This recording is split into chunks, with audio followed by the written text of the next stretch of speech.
Hey, what's going on by the book family? So my wife showed me this video earlier today, and I just had to react to it because I was dumbfounded by the video. So apparently, if you are getting prayed for and you don't fall out, the prayer is no good. You're getting cut off. Check it out.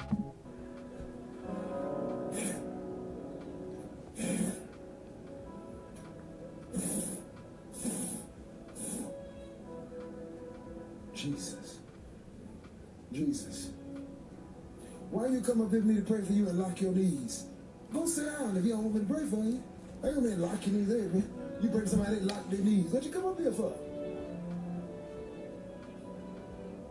You don't come to receive, don't come.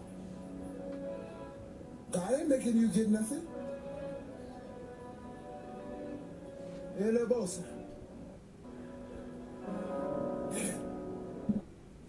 Wow. Let me just read you a scripture. Philippians 2, verse 3 says, "Do nothing for selfish ambition or conceit, but in humility count others more significant than yourselves." This guy failed in counting this woman's request, her prayer, her desires more significant than himself. He was only thinking about himself, his appearance, how he looked in front of the crowd. The spotlight is on him. He's touching everybody and they're falling out like dominoes. And he gets to her and she doesn't. So she didn't acquiesce. She didn't comply with his anointing. So therefore, she does not get the prayer. That is selfish. That is arrogant. That is just completely uncalled for and unbiblical. And he walks away like he has some type of spiritual authority. It doesn't look like he has the spirit of God in him, but the spirit of Satan in him, the spirit of the devil in him. That's what it really comes off cross.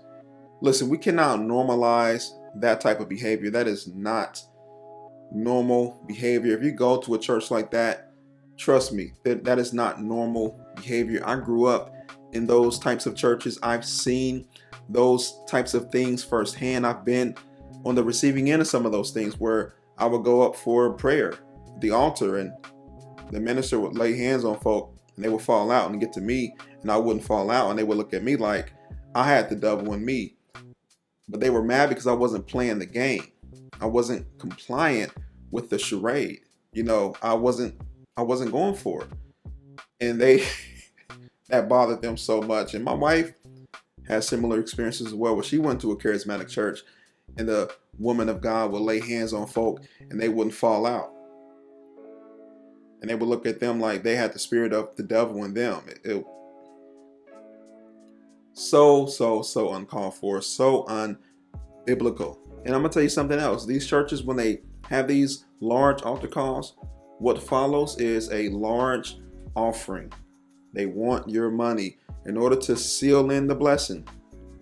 In order to seal in the blessing, now it's time to unload your pockets, unload that wallet, give to this man of God, and he will take your prayer up to the Lord and you will get a blessing based on what you give. Man, this is sad. Very sad stuff. If you go to one of those churches, please come out.